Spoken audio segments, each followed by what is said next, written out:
But here we go. Let's dive in right away. We start with Blake. Blake writes in, he's got a football question, though. He says, hey, big fan of the podcast and show. Would be interested in hearing your top 5 list for toughest places to play in the new Big Ten. Can't wait for the 2024-2025 season. Blake, I'm also interested in the new Big Ten, what that's going to look like. But I didn't want to just keep it to just the Big Ten. So here's what I'm going to do. I'm going to go 5-1 in terms of the Big Ten toughest places to play. Then I'm going to kind of zoom out a little bit, and I'm going to take you into what I would consider the 5 toughest places to play in college football. Now, truth be told, a lot of this has to do with how good your team is. I think that that's pretty obvious, but I also tried to really focus in on the environments, and in particular for a giant game. Okay, so these environments in a big game, these are the best ones. These are the toughest ones. Let's start in the Big Ten. All right, number 5, I think in the new Big Ten, Washington is number 5. When you think of that game last year against Oregon, the noise up in Husky Stadium, it's a great fan base. It's a proud program. I like Washington as my number 5. Number 4 is going to be Michigan, and this one's a little bit more towards the team has been really good over the last couple of years because truth be told, it's not the loudest venue in college football. Do a lot of games there, and that's not a knock. It's just the way it's built. There's no, 2 decks. The fans kind of go out and back away in the big house, which is fine. I think it's the mystique. I think it's obviously the quality of the opponent now facing Michigan the last couple of years, but Michigan comes in at number 4. Stadium that's a little bit louder, Ohio State at number 3. Now, Ohio State, because of the way the shoe is constructed, the intimidation of the shoe, the way it all kind of plays out, I've got Ohio State at number 3. That leaves 2 spots left. At number 2, I'm going in the new Big Ten with Oregon. Listen, Autzen Stadium, I think, is one of the most underrated environments in all of college football.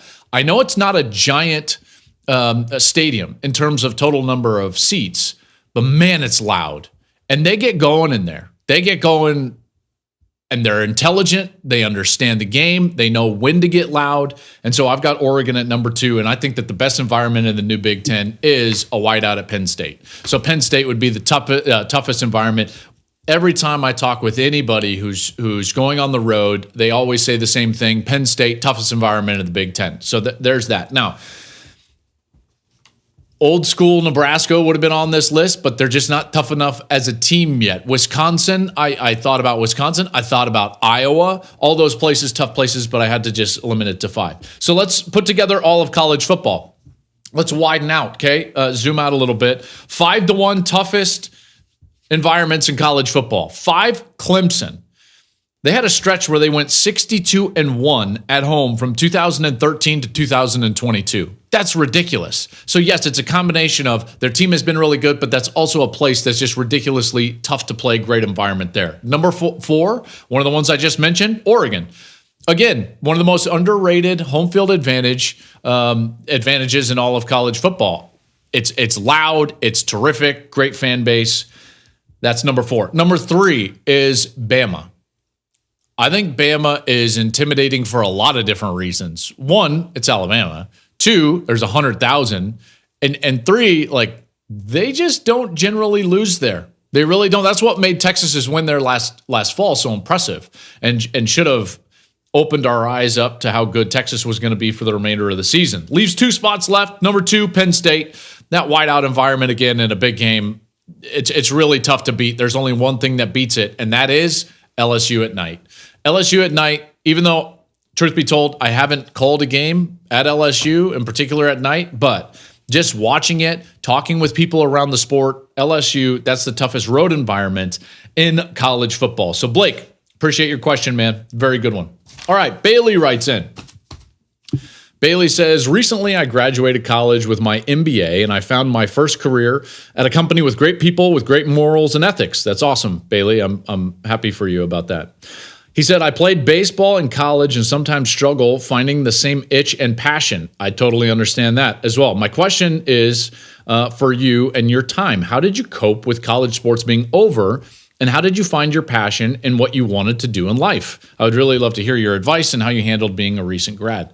Bailey, that is one of the toughest moments for any athlete at any level. Guys go through it, whether they're done in the college level, I think high school level, and even at the pro level. People just think like, oh man, these NFL players, that must be great, and they're set for life. Well, not always. And once football is over, the toughest part is that you lose part of your identity. And I think that that's a problem. So the first thing that I would say, Bailey, is that one, you have to have your identity in something other than baseball. All right. And the success and the passion that you had in baseball. You have to be able to define yourself outside of that. I think that's an important piece. And that was certainly an important piece in my journey. The other side of this that I would say, and this is more on a professional side, is that you've got to be willing to go back to the bottom rung of the ladder. You see, for athletes, it's so tough for us because, in particular, if you've played in college or even post-college in professional sports, you've taken the hard road, the very difficult road. You've done things that 0.01% of people do, and it's been very difficult.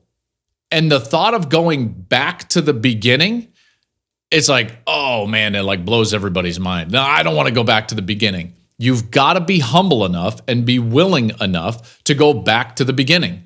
And that's how you'll end up finding another passion. I didn't know I was going to love broadcasting. I really didn't.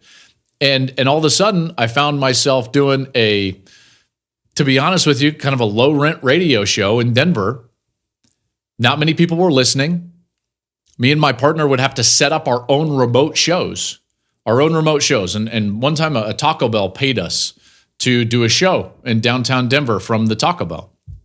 We had to set up our own remote, which meant that I had to go find a phone line to plug into so that our technology, our box could go out through the airwaves and it would go back to the studio. This is all before like the Comrex boxes got a lot better from an internet perspective. So we had to literally plug into a phone line. Well, guess what I did? I'm 2 years removed from playing in an NFL camp. I want my life to look like a very successful life. And I was on my hands and knees in a Taco Bell kitchen running a phone line to plug in the office, in the back office, so I could do a low rent radio show. But you know what? I did it. And I found during those moments, doing those shows that no one was listening to, I started to love broadcasting, talking about the things that I was passionate about and trying to communicate them to people like you in the most easily digestible way possible. Okay, so that's what I'm now passionate about. Well, I found that because you go back to zero and you start to build on those things. So be willing to do that. And also, I would try to really do a good job of not having your identity in your baseball career. I think that's an important piece. All right. Thank you for watching the Joel Klatt Show YouTube channel. And if you liked this clip, make sure to like it and subscribe to the channel, and you can stay up to date on all of my college football coverage.